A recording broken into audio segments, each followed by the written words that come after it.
Qué alegría saludarnos nuevamente.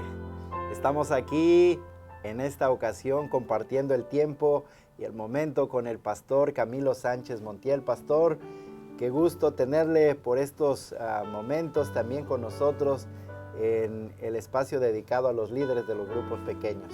Un gran gusto, pastor, verte de nuevo y poder saludar a nuestros hermanos, los líderes, los ancianos, los pastores, a toda nuestra iglesia en la Unión Mexicana del Sureste.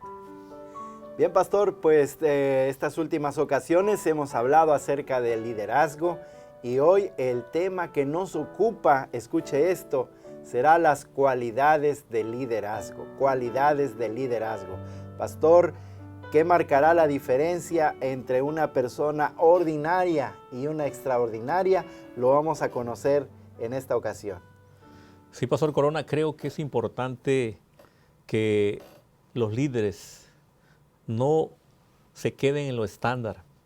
Como bien mencionas, ¿qué es lo que hace la diferencia? ¿Por qué algunos líderes se rinden fácilmente y otros hacen cosas extraordinarias? Y yo quiero compartirle en esta ocasión 4 cualidades que tienen estos líderes que van más allá del estándar, que hacen la diferencia. Y estas cualidades son esenciales en el liderazgo espiritual, en el liderazgo cristiano.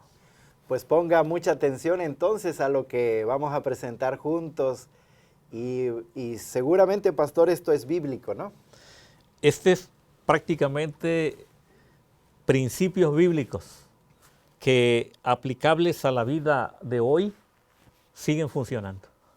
A veces somos dados a tomar un poquito, a imitar el liderazgo secular, las teorías seculares, donde pensamos que para hacer cosas extraordinarias tenemos que ser multitalento, supergenio, tener grandes habilidades.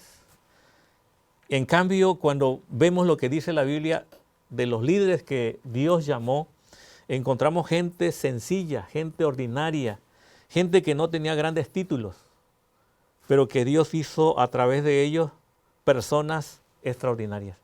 No estamos descartando la preparación porque encontramos que el apóstol Pablo fue uno de los hombres muy preparados. La preparación es importante, pero el liderazgo secular le da más importancia a eso y descuida la parte espiritual. Y es la parte que tenemos que evitar. Claro. La parte que tenemos que evitar. Muy bien, pastor, pues vamos entonces de lleno a la primera cualidad de liderazgo que hace crecer también al grupo pequeño, que hace crecer a cualquier organismo. Pastor, tenemos aquí, la primera es liderazgo siervo.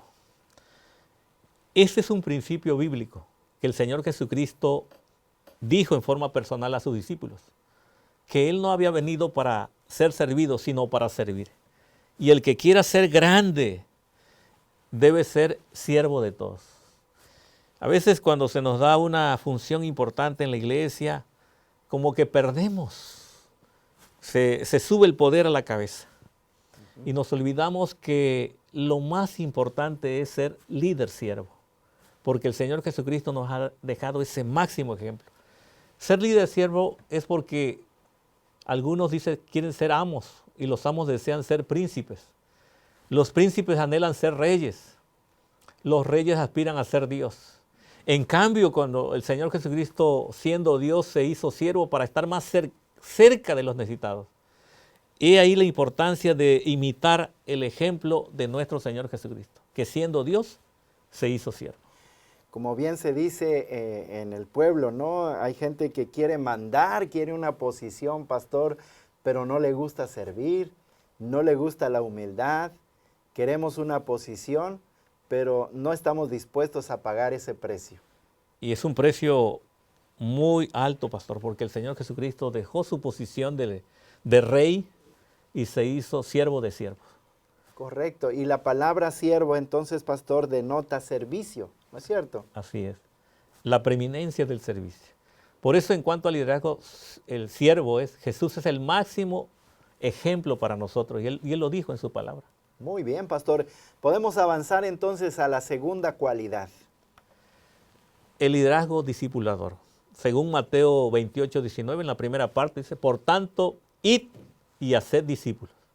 Y esto implica, pastor, que cada uno de nosotros que ha recibido el llamado y el mandato, es que al tener una nueva persona, traerlo a la iglesia y que se bautice esa persona, para poder conservarlo y retenerlo, porque es una de las cosas que estamos en la iglesia, estamos bautizando cada año muchos, pero la retención sigue siendo poca. Según sabemos que de cada 100 que se bautizan, 40 abandonan la iglesia. ¿Cómo podemos revertir eso? El liderazgo discipulador es la respuesta. Porque un discípulo significa un aprendiz en la escuela de Cristo. Está dispuesto a morir por sus creencias, está dispuesto a cumplir al máximo la obligación del discipulado. Es decir, a ser otro discípulo. Y ese fue el mandato del Señor Jesucristo. Bueno, la ocasión anterior a esta hablábamos, pastor, de la mentoría, del ejemplo que podemos suscitar también para las personas que nos rodean, ¿no? Así que el discipulado es la segunda cualidad. Pero, pastor, háblenos de la tercera. La tercera es un liderazgo inspirador. Los líderes tienen algo muy importante, que inspiran a las demás personas, motivan, animan, influyen. Son palabras que definen al liderazgo, y especialmente un liderazgo inspirador. La vida de una persona tiene que inspirar a otros, y lo hemos encontrado en la Biblia. Moisés, Elías, Pedro se convirtieron en personas inspiradoras hasta nuestro tiempo. Curiosamente, pastor, en el liderazgo hay gente que quiere impresionar. Y qué bueno es saber que nosotros estamos en esta tierra simplemente para inspirar a otros, a nuevas generaciones, no para impresionar.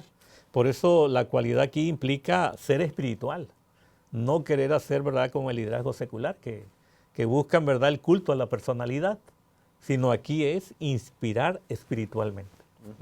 Ahora bien, se decía anteriormente, pastor, que la mayor inspiración la hemos recibido de parte de nuestro Señor Jesucristo, bañado en humildad, en sencillez, en servicio, y eso, como se ha dicho entonces también, ha marcado la diferencia en mucho en el liderazgo cristiano. Así es. Qué importante seguir el ejemplo de nuestro Señor Jesucristo, que es una inspiración en todos los tiempos. Claro, y el mejor pastor. Líder que nos inspira a seguir adelante. Muy bien, y creo que podemos avanzar entonces, pastor, a la siguiente cualidad. Sí, la última cualidad que distingue a los líderes es liderazgo que tiene que ver con pasión. Liderazgo con pasión.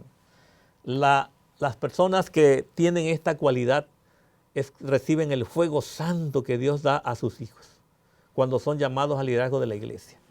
La pasión es ese fuego que hace la diferencia para que hagamos las cosas con entusiasmo, con la diferencia, ¿verdad?, de ser pasivos, sino la pasión nos hace que hagamos las cosas de una manera diferente, pastor. Determinados. Porque lo vemos, la gente que tiene este sentido de pasión en el mundo de fútbol, en el mundo de béisbol.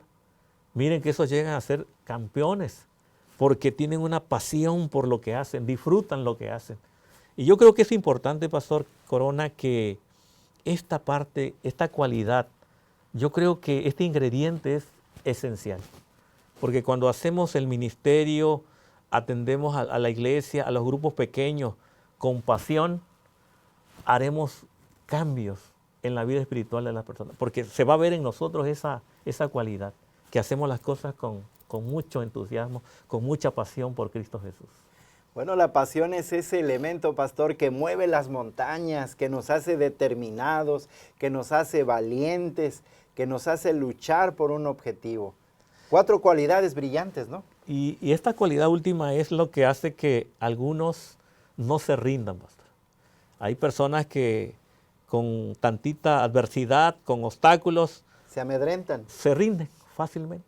Y en cambio la pasión hace que las personas vayan más allá, aunque haya obstáculos, aunque haya barreras. Hay un caso de un joven que desde que empezó a estudiar no tenía recursos, pero cada año colportaba y sacaba doble beca. Fue casado y a sus hijos también los tenía en la escuela de iglesia. ¿Cómo le hacía? Tenía una pasión tremenda por lo que hacía. Y cuando terminó en el seminario, tenía 3 llamados. Porque ese muchacho no era digamos, un multitalento o que fuera bien parecido, pero Dios lo usó a través de su Espíritu Santo para ser un pastor con mucha pasión por lo que hacía.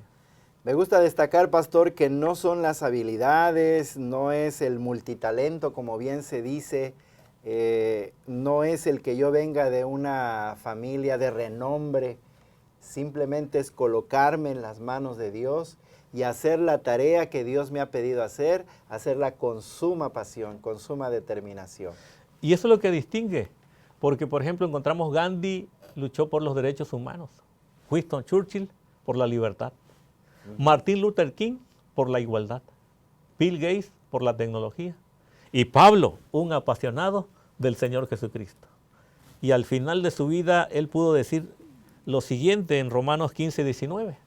Sí, Romanos 15, 19 en esta versión bíblica dice: los gentiles se convencieron por el poder de señales milagrosas y maravillas y por el poder del Espíritu de Dios. De esa manera presenté con toda plenitud la buena noticia de Cristo desde Jerusalén hasta llegar a la región de Ilírico. ¡Qué hombre más apasionado! Su pasión principal fue el Señor Jesucristo. Él mismo dijo, no me propuse saber otra cosa que a Cristo y Cristo crucificado. Y fue su pasión esparcirlo, darlo a conocer a todo el mundo conocido de aquel tiempo. Por eso pudo decir eso: he peleado la buena batalla, he acabado la carrera de la fe y me está reservada la corona de justicia. Esa es la recompensa que Dios tiene, querido líder, para todo aquel que está dispuesto a servirle. Y estas cualidades que hemos mencionado son esenciales para un liderazgo espiritual. Dios puede desarrollar en nosotros estas cualidades. Y Dios te puede usar poderosamente como usó al apóstol Pablo con esa tremenda pasión para predicar a Cristo crucificado. Dios te use y te bendiga abundantemente. Gracias, pastor. 4 cualidades, a ver si las podemos recordar. Hablábamos de Liderazgo siervo, liderazgo discipulador, y liderazgo inspirador, y liderazgo con pasión. Excelente, pastor. Pues muchas gracias, pastor, por compartir estos consejos muy útiles. El pastor Camilo es un tremendo líder allá en la misión de Campeche y ha podido compartir este espacio, este tiempo con nosotros. Muchas gracias, pastor. Seguramente que le vamos a tener en una nueva oportunidad. Queridos amigos, pongamos en práctica lo que hemos enunciado en esta ocasión.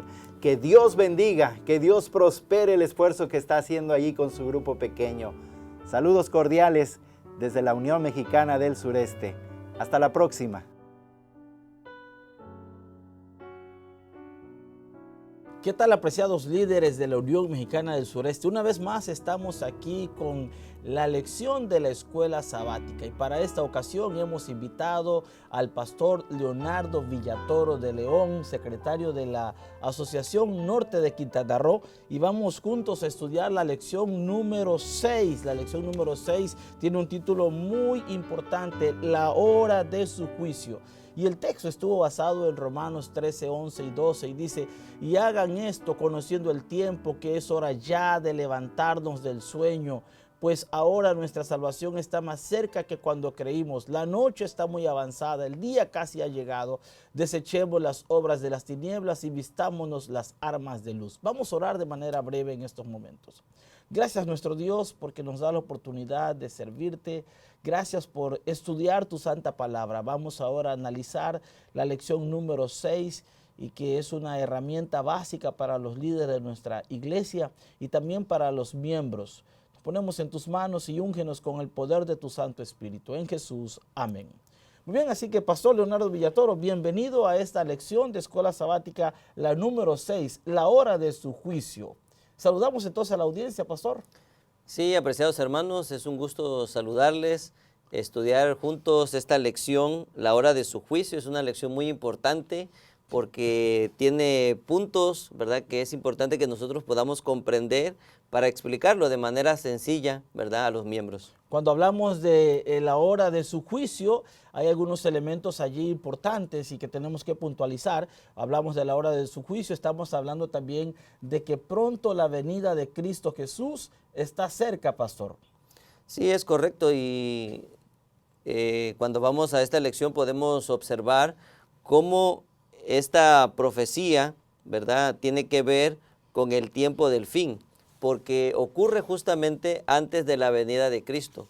Por eso el ángel le dice, esto es para el tiempo del fin. Y el ángel de Apocalipsis 14 aparece, ¿verdad?, anunciando que la hora de su juicio ha llegado. La hora de su juicio ha llegado. Así que durante esta semana nosotros estuvimos estudiando básicamente Daniel capítulo 8, Daniel capítulo 9, porque Daniel está recibiendo allí una visión de Daniel capítulo 8, donde se le dice que 2300 días, 2300 tardes, y luego más adelante en el capítulo 9 se le explica la visión a Daniel. Así que, pastor, vamos entonces a ir con cuidado en esta parte de nuestra lección de la escuela sabática, porque el libro de Daniel nos puntualiza el concepto de los 2300 días y tenemos que visualizar si tiene un inicio, tiene un final, qué pasa con estos días o cómo nosotros podemos entender. ¿Son días literales? ¿Son días simbólicos? ¿Cómo podemos explicar, pastor, esta parte? Creo que es muy importante, pastor y apreciados líderes, el que nosotros podamos recordar lo que dice Ezequiel 4:6, también Levítico nos habla de la clave de interpretación profética, ¿verdad? Para estas profecías de Daniel y Apocalipsis concernientes a tiempos específicos, la clave de día por año. No son días literales, ¿verdad? Aunque Daniel dice 2300 tardes y mañanas. Se está refiriendo a años en lugar de días. Así que de acuerdo a lo que usted mencionaba de Ezequiel, tenemos que interpretar que un día es un año. Y nosotros como iglesia creemos en esta parte del principio de interpretación día por año. Así que 2300 días son, pastor, 2300 años. ¿Cuándo inicia la profecía de los 2300 días? Muy bien, creo que esta pregunta es muy importante, el que nosotros podamos marcar o establecer el tiempo de inicio de la profecía, porque con esta clave de Daniel 9:25 podemos nosotros descubrir el comienzo de esta profecía. Y dice Daniel 9:25 que desde la salida de la orden para edificar y restaurar a Jerusalén comenzaría esta profecía, y estamos hablando que eso tiene que ver con el año 457. El año 457, pastor y hermanos, no la obtenemos de alguna suma o resta, sino más bien ese fue el año cuando Artajerjes decretó que Jerusalén fuera reconstruida y también, ¿verdad?, el culto, ¿verdad?, nuevamente se restableció.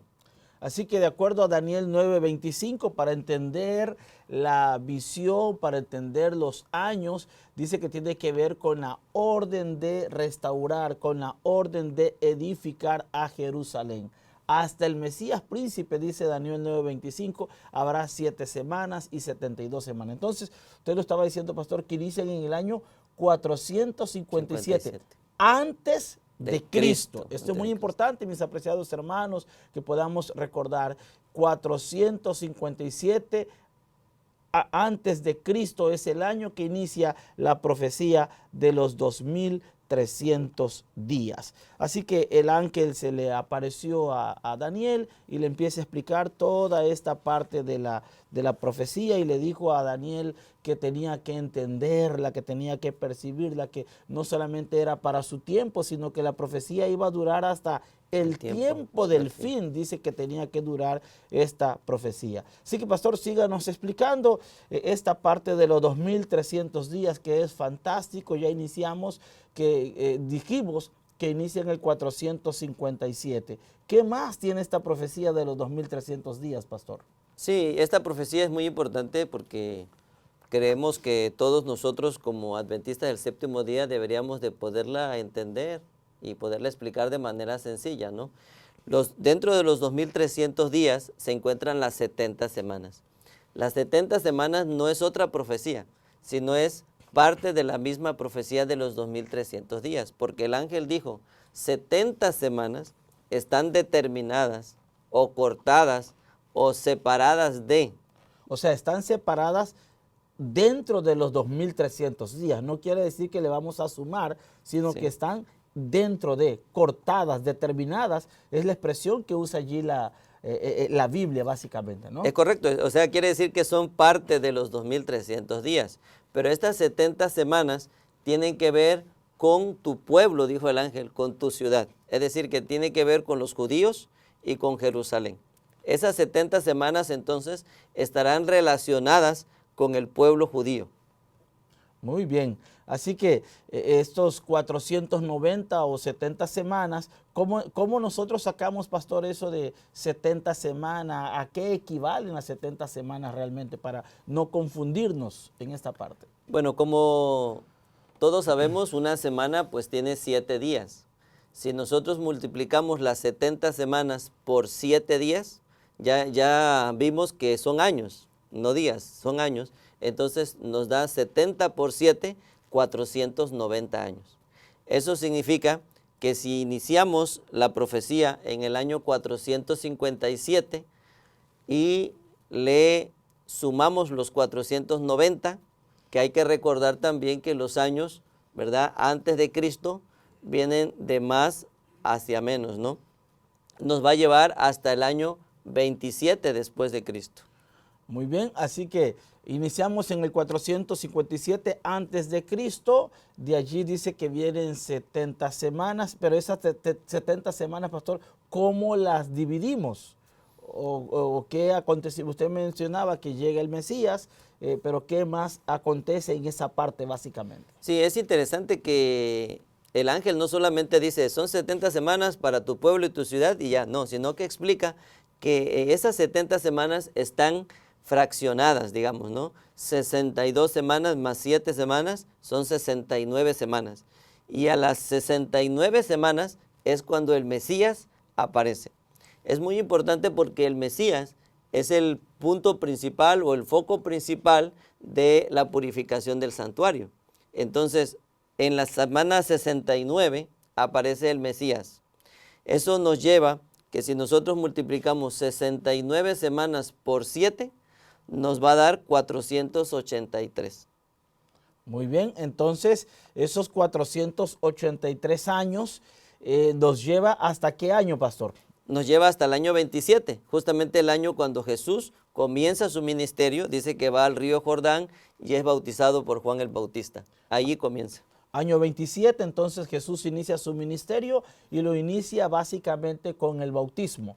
Entonces del 457 hasta el año 27 tenemos 483 años básicamente. ¿Qué más pasa con el Mesías? Sí, eso representa las 69 semanas, pero hace falta una semana todavía de la profecía porque son 70. Entonces en esa semana que hace falta, básicamente el Mesías realiza un ministerio para confirmar su pacto, dice la Biblia, con muchas personas. Y a la mitad de la semana se le quitaría la vida al Mesías. Eso significa que a la mitad de la semana profética, no estamos hablando de la semana literal que sería miércoles, sino a la mitad de la semana profética, 3 años y medio después de que Jesús comenzó su ministerio, se llevaría a cabo su crucifixión o moriría o daría su vida el Mesías por la humanidad. O sea que Jesús estuvo su ministerio después de su bautismo, estuvo 3 años y medio de su ministerio. Y entonces en el año 31 y medio Jesús muere como el Cordero, muere como el que expía nuestros pecados. Y a través de ese sacrificio nosotros entonces tenemos la oportunidad de la salvación y la vida eterna. Después del año 27, después del año 31, que viene 3 años y medio, pastor, que ya mencionamos que es quitada la vida al Mesías, Cristo Jesús. ¿Qué otro acontecimiento hay para completar las 70 semanas? Sí, todavía el Mesías confirma su pacto, ¿verdad? A través de su ministerio hasta el año 34, que son la otra mitad de la semana que resta para completar las 70 semanas. Y justamente en este año 34 es cuando Esteban es apedreado, cuando el evangelio también, ¿verdad? Se abre la puerta de la predicación para los gentiles, de tal manera que muchas más personas puedan llegar a conocer y a aceptar el sacrificio de Jesús. Así que todos tenemos esa hermosa oportunidad de poder entender lo que Jesús hizo por cada uno de nosotros. Así que básicamente Daniel capítulo 9, versículo 25, versículo 26, versículo 27, donde está esta hermosa profecía del Mesías. Y es interesante, pastor, que esta profecía fue dada muchos años antes a Daniel para que nosotros podamos entender la fidelidad de la palabra de Dios y que tenemos alguien que muere por nosotros y a través de su sacrificio, entonces nosotros tenemos la oportunidad de la salvación y de la vida eterna. Pero nos faltan todavía 1810 años. Sí, sí, porque esta profecía, que es justamente la profecía más larga en la Biblia, pastor, dice que comienza en el año 457, como ya vimos. Ahora, si nosotros le restamos a ese año 457, ¿verdad? Los 2300 días, nos vamos a dar cuenta que más bien a las 70 semanas nos va a llevar al año de 1810. Los 2300 días le restamos las 70 semanas, que son 490 años, y nos va a llevar al año de 1810 o 1810 años. Y entonces, en el año 1844, pastor, ¿qué acontecimiento hay? Sí, justamente el año 34 después de Cristo, que es donde nos quedamos, donde el evangelio se abre para los gentiles, si le sumamos los 1810 años, nos lleva al año 1844, y justamente en el año 1844 es donde ocurre la purificación del santuario. Y la purificación del santuario no es otra cosa que también el inicio del juicio, porque así como Daniel estaba relacionado con lo que tenía que ver con la purificación del santuario que ocurría una vez al año para los judíos en el santuario terrenal, de la misma manera, en 1844 comienza el juicio y entonces el santuario es purificado. Muy bien, así que pastor Leonardo Villatoro, entonces entendemos esta profecía de los 2300 días, lo tenemos 457, se da el decreto, luego viene el momento del bautismo de Jesús, año 27, luego viene el año 31 cuando Jesús es crucificado, el año 34 cuando es dado el apedreamiento de Esteban y se da también el evangelio a los gentiles, y 1844 cuando inicia la parte del juicio, el juicio básicamente, ¿no? Y a partir de allí nosotros estamos en este periodo de juicio, y ese periodo de juicio, pastor, nos debe dar certeza, nos debe dar miedo. ¿Qué debe pasar con esa parte del juicio, pastor? Sí, de hecho el versículo de memoria lo remarca, ¿no? Dice, la noche está muy avanzada, el día casi ha llegado, desechemos las obras de las tinieblas y vistámonos las armas de la luz. Es decir, esta lección nos está enfatizando el hecho de que el juicio está ocurriendo, porque la venida del Señor ya está cerca, pero eso no nos debiera de llenar de temor, de incertidumbre, sino más bien de seguridad, sabiendo que en el juicio no es un momento en el que nosotros debemos de preocuparnos y creer que estamos perdidos.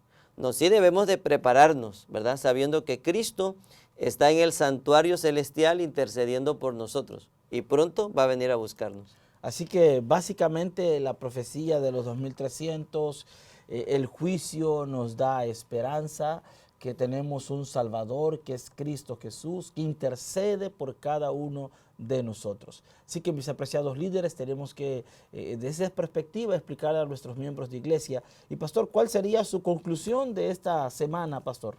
Sí, pues creo que en conclusión podemos decir, hermanos, que es importante poder resaltar, remarcar la preparación.